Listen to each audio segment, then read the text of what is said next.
Chapter 19. A letter, edged with black, announced the day of my master's return.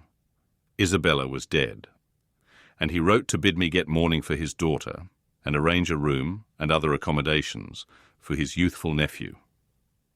Catherine ran wild with joy at the idea of welcoming her father back, and indulged most sanguine anticipations of the innumerable excellencies of her real cousin. The evening of their expected arrival came. Since early morning she had been busy ordering her own small affairs, and now attired in her new black frock. Poor thing! Her aunt's death impressed her with no definite sorrow. She obliged me, by constant worrying, to walk with her down through the grounds to meet them. "Linton is just 6 months younger than I am," she chattered, as we strolled leisurely over the swells and hollows of mossy turf under shadow of the trees. "How delightful it will be to have him for a playfellow." Aunt Isabella sent Papa a beautiful lock of his hair. It was lighter than mine, more flaxen and quite as fine.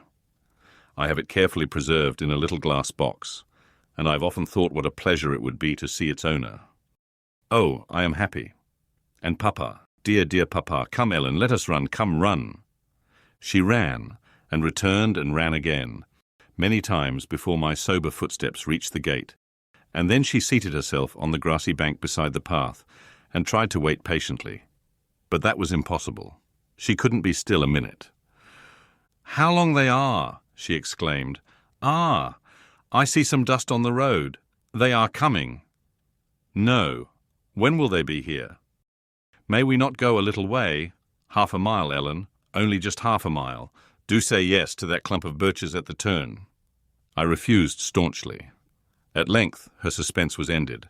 The travelling carriage rolled in sight.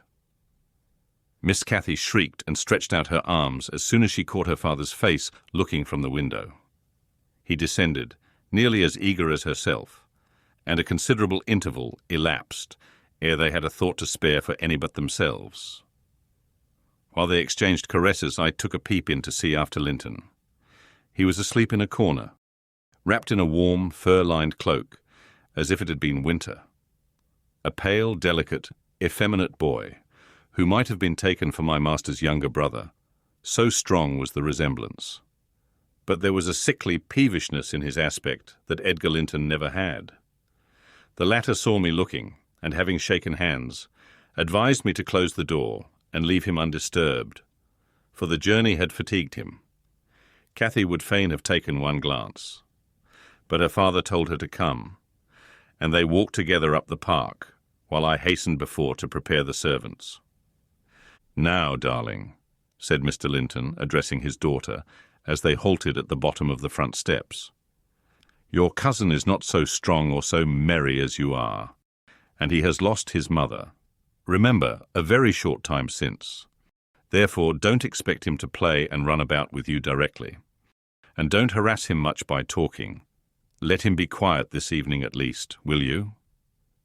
"Yes, yes, Papa," answered Catherine. "But I do want to see him, and he hasn't once looked out." The carriage stopped, and the sleeper being roused was lifted to the ground by his uncle. "This is your cousin Cathy, Linton," he said, putting their little hands together.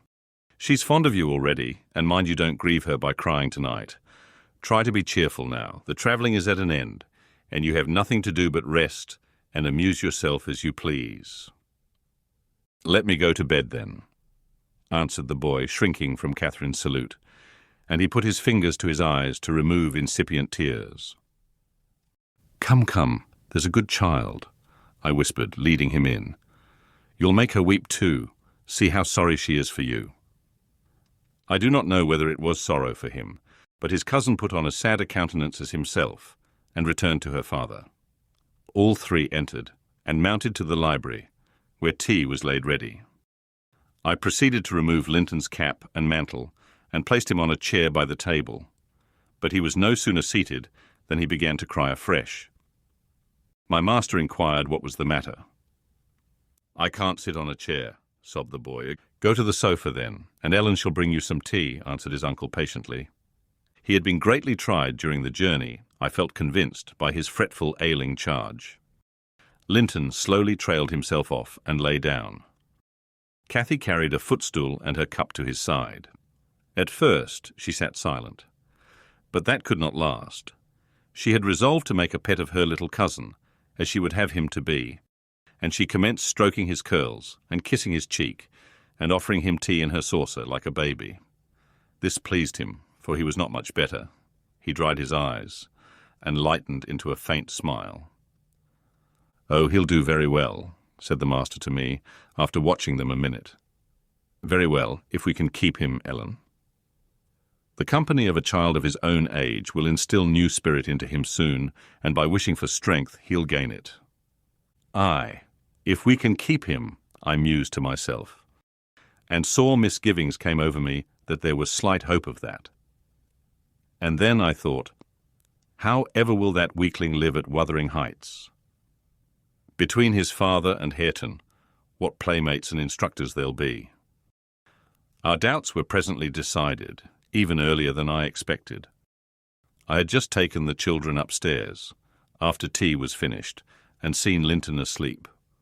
He would not suffer me to leave him till that was the case. I had come down, and was standing by the table in the hall, lighting a bedroom candle for Mr. Edgar, when a maid stepped out of the kitchen and informed me that Mr. Heathcliff's servant Joseph was at the door, and wished to speak with the master.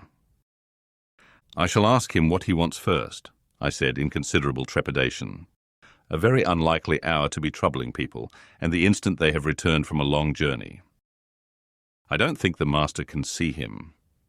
Joseph had advanced through the kitchen as I uttered these words, and now presented himself in the hall. He was donned in his Sunday garments, with his most sanctimonious and sourest face, and holding his hat in one hand and his stick in the other, he proceeded to clean his shoes on the mat. "Good evening, Joseph," I said coldly. "What business brings you here tonight?"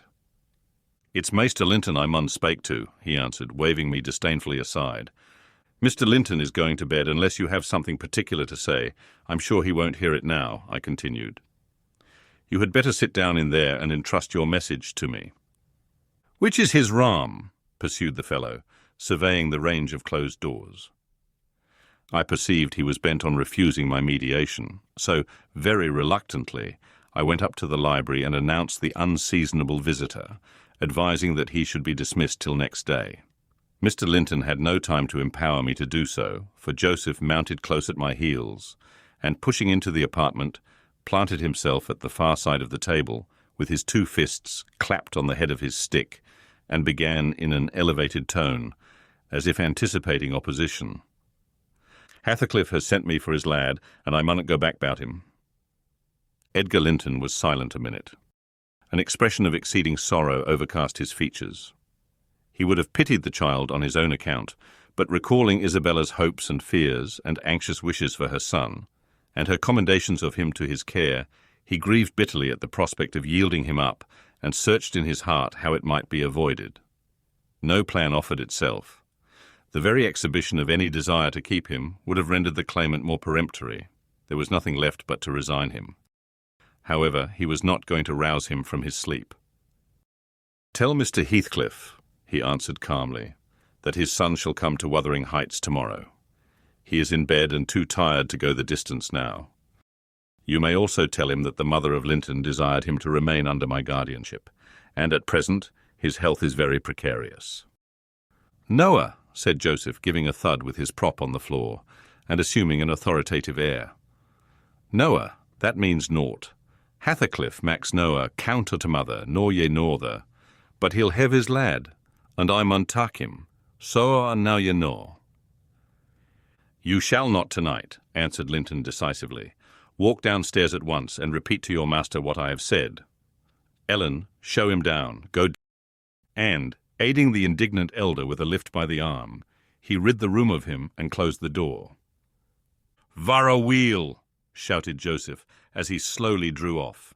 "To morn he's come hisseln, and thrust him out if ye dar."